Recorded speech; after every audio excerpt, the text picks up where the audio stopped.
in the water and near the main road, you know. Right there, and this gully here is starting to rise.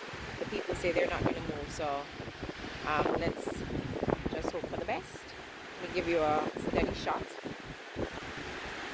This is called the Grand Spen Gully in Kingston.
With Hurricane Melissa, forecasters are predicting rains measured in feet, not inches, and warning of life-threatening storm surge levels along the southern coast of Jamaica throughout the day today. The way the National Hurricane Center put it last night is failure to take immediate action may result in injury or significant loss of life. What they're talking about is in some low-lying areas between 9 to 13 feet of storm surge. And what that could look like for so many people in Jamaica right now is this. At about 2 feet of storm surge, low-lying coastal roads begin to flood and become impassable. At 5 to 8 feet, cars become submerged. You cannot drive through that. And Hurricane Melissa, as I said, is expected to bring up to 13 feet in some areas. 10 feet of storm surge is taller than a city bus. The average first floor of a building is typically around 14 feet high. And now you can see why experts are so worried. And when the forecast could look like what we have here, it's clear why officials are saying, do not venture out of safe shelter. A live look over Jamaica this morning where the worst of Hurricane Melissa is gone. Actually, look at this live picture. A guy in his boat right there. One way to get around. The island has been dealt a major blow. Tons of devastation. And looking at the radar now, here's Cuba. Made a second landfall there around 3 o'clock this morning. Now the storm is lifting to the north and will affect the Bahama Islands later today into tomorrow. As for Jamaica, Melissa made the landfall as a Cat 5. It brought a ton of rain, storm surge, damaging winds across the island. Melissa is officially one of the most powerful storms to hit the island in decades.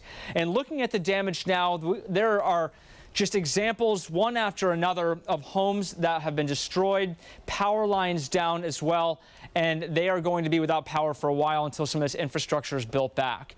And one example you can see from this vantage point, this is up on a balcony right here, a family looking down. They didn't evacuate. They were essentially trapped for more than 24 hours because the water was so high. We do know the State Department says they've received a formal request from Jamaica to help assist in the recovery efforts. Meantime, the attention now shifting to Cuba and the Bahamas, where we were talking about the storm is headed next. Here's the most up-to-date forecast from our sister station in West Palm Beach.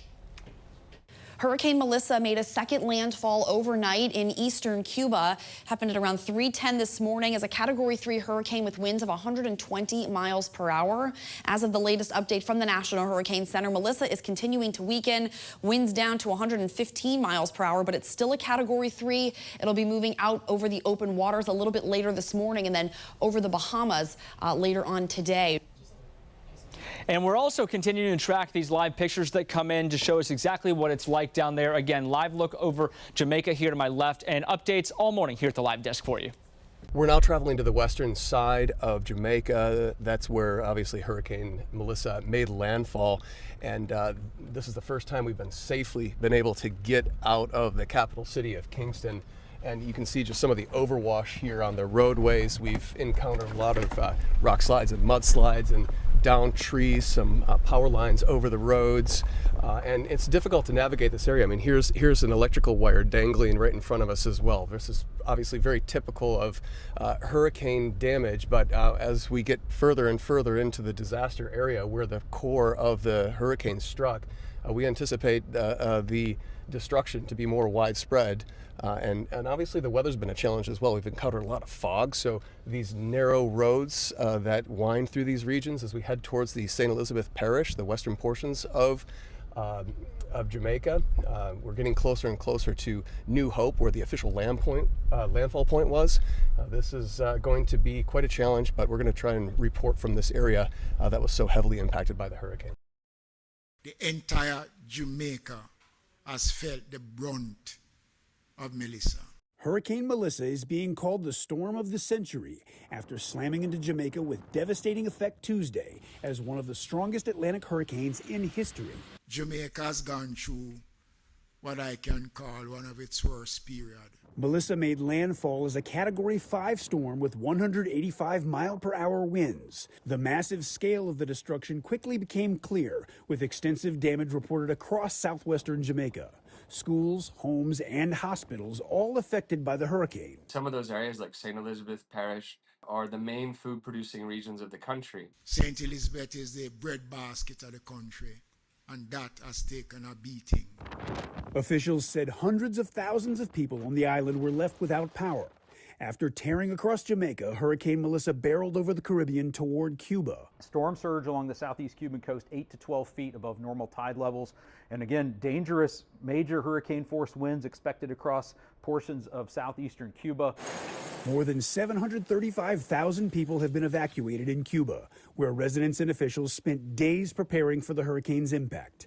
I'm Reed Binion reporting. This is the first Category 5 hurricane to hit Jamaica. The reports that we have had so far would include damage to hospitals, significant damage to residential property, housing, and commercial property as well. With powerful winds and heavy rain battering the island, the risk of storm surge and catastrophic flash flooding are real danger. There will be flooding and there will be infrastructure damage. We have 70% of our population living within 5 kilometers of the sea in generally low-lying areas. So the risk of flood is extreme. Residents and tourists alike riding out the storm Tuesday.